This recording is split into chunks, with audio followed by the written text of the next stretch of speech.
What is going on, guys? It is Daniel Wright, and you are here listening to another episode of Paving the Way. Happy Wednesday to you, or whatever day you're listening to this, but I hope you're having a great week. Hope things are going well for you. I hope you had a, fantastic St. Patrick's Day weekend, if that's something you celebrate and have fun. I know we had a little get-together at our house with some friends over the weekend, and it was a great time. But like I said, guys, I hope this week's off to a great start for you.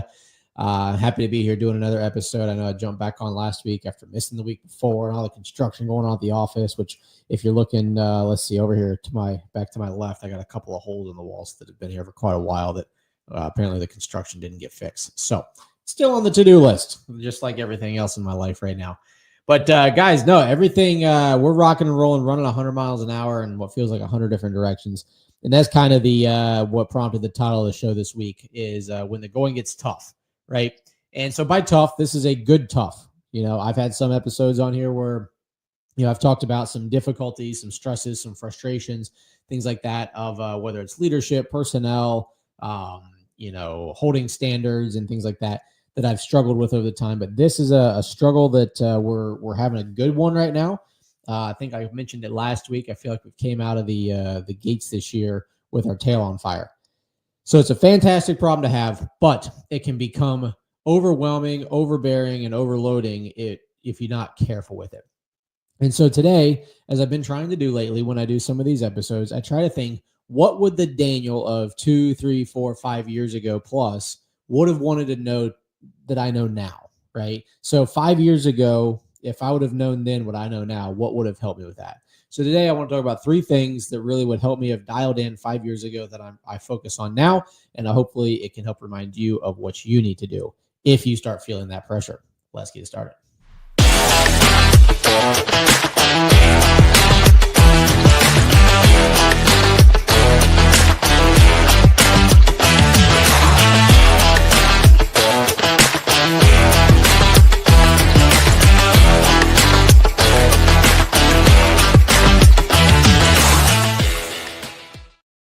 All right, guys. Sorry about that little tongue-tied moment there right before the intro. But hey, you know what? I'm recording this at, I think, like 8 o'clock on Tuesday night, and you're listening to this on Wednesday morning. So it has been a day, let me tell you.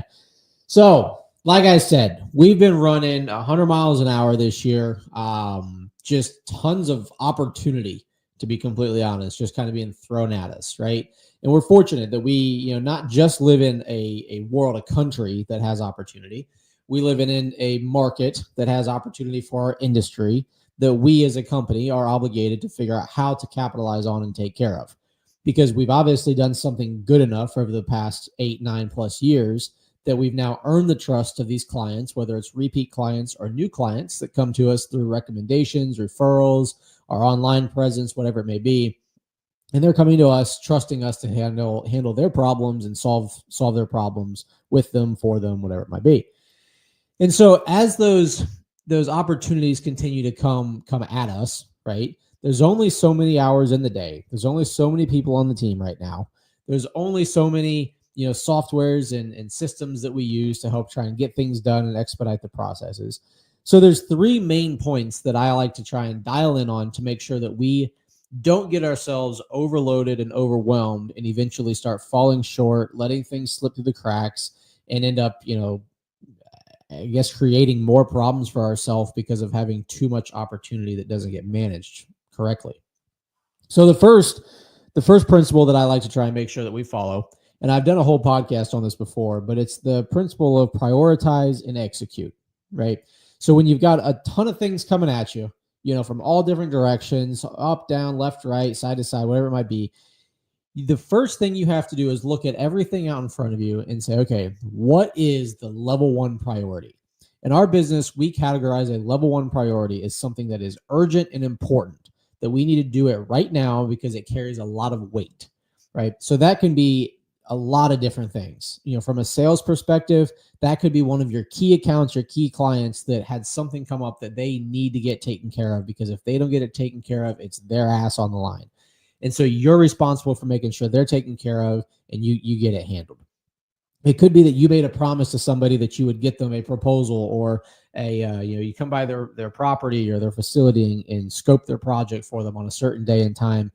You got to make sure that is important and that is urgent when that time comes, because you made that promise. Unfortunately, it's a very common thing nowadays that people and businesses don't do what they say they're going to do when they say they're going to do it.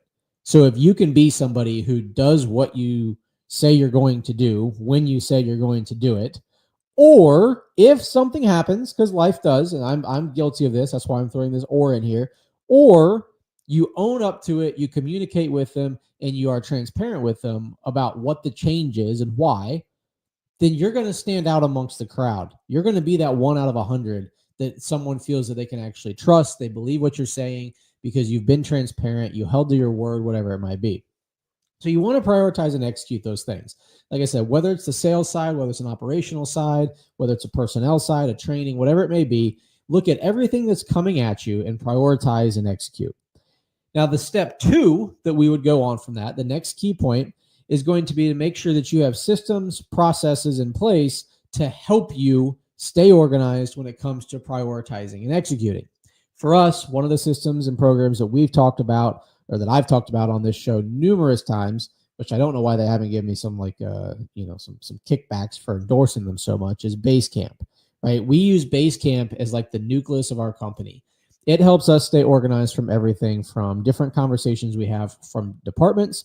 It helps us stay organized for our sales pipeline, conversations we have with clients, with other team members, for our own personal to-do items that we have to get things done. We use the scheduling feature in it. So we can just easily look at my schedule, see what my assignments are for that day, the next day, so on and so forth, and make sure we're staying on top of what needs to be done. It's that organization through the systems and processes that we have. I can tell you right now, for me, I like to try and front load my week with a lot of things to do, so whether it's my sales items, such as, reaching out to certain clients that I've, told them I would reach out to, getting back with people, getting site visits scheduled, proposals put together, whatever it may be. I tend to front load about the first couple days of my week. So that way the back couple days of my week are a little bit lighter going into them, because like I said earlier, let's all face it, life happens, right? So on Monday, when I thought I was going to get all these things done and something comes up that becomes a level 1 priority and it kicks some of those level 4 priorities that I had scheduled for Monday down the road a few days or a day or whatever it might be, I still have some time left in the week to try and get caught up before the week ends. Now, in the weeks that I don't finish everything through that week, then I can move it right forward into the next week on my everyday schedule through Basecamp. So that way, every day when I look at it, I can see what all I have to do that day. But again, it goes back to making sure that you have a system for whatever works for you and your team to stay prioritized. Because if you prioritize and execute what comes in, and then you have a system and process to utilize to keep yourself on track, then that's going to make sure that it keeps all the stress, the worry, the anxiety, oh my gosh, did I forget something, whatever it might be, it keeps it down, right? It doesn't completely eliminate it, because there's always going to be things that happen. There's always caveats. There's always situations that you can't predict, that we're human, that whatever it may be. And that's just the reality of it. But nonetheless, having a system and process in place that helps keep you organized is going to make sure that when you're prioritizing and executing, you stay in line.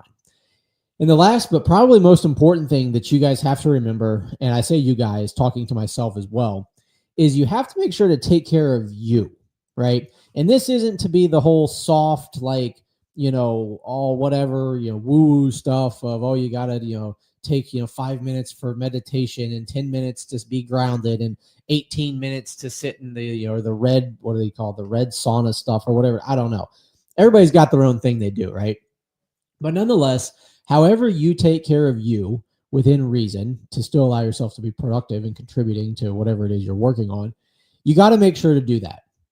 So for me, the example is I start my morning relatively early, apparently not as early as some people. My buddy Cam says he starts his morning at like 3:50 a.m., but he's up in Western Canada and he feels that's when he has to get his day going.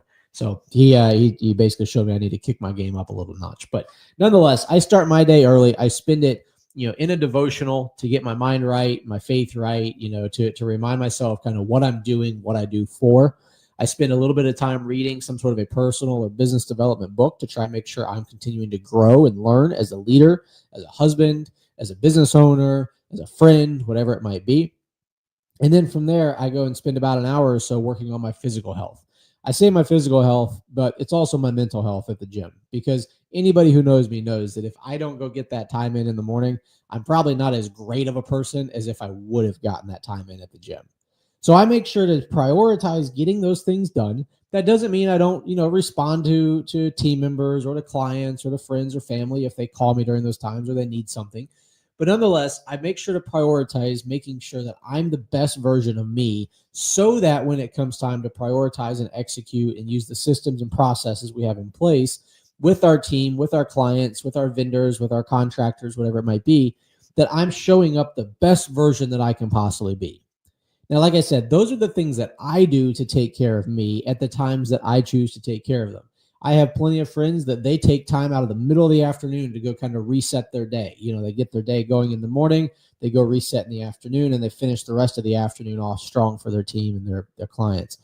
So it's whatever works for you, whatever works for your business, your lifestyle, your family, whatever it might be. Make sure that you're putting time, energy, and effort into taking care of you and the things that matter to you as an individual.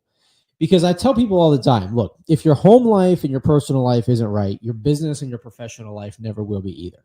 As much as people want to try and talk about that you have to separate personal and business, you have to separate your home and your professional. I get it, right? You want to check your baggage at the door when you come into work, so that way you can focus and be the best version of you. But if you're not taking care of that home life, whether it's your family, yourself, your friends, anything in between, if those things are looming in the background, I can promise you that those things are running like programs on the back of your computer that you didn't close out. You just minimize them. It's slowing shit down. It's bogging you down a little bit. And you got to make sure that stuff's right. So if you're somebody who knows that you've been trying to commit to getting healthier, trying to learn more, educate yourself, whatever it might be, and you're slacking on that, and you're showing up to try and lead the team, that you're trying to hold them accountable for the standards you're setting, you're going to know in the back of your mind that you're being a little bit hypocritical, because you haven't been pulling the weight that you're expecting them to do when holding them accountable. So you see how it all ties together is, if we're not taking care of us and making sure that we're pushing to be the best version of ourselves, when we go and hold individuals accountable as leaders and helping them to try and be the best version of themselves, we can't do it with a straight face. We can't do it with a clear conscience, because we're not doing it in our own lives.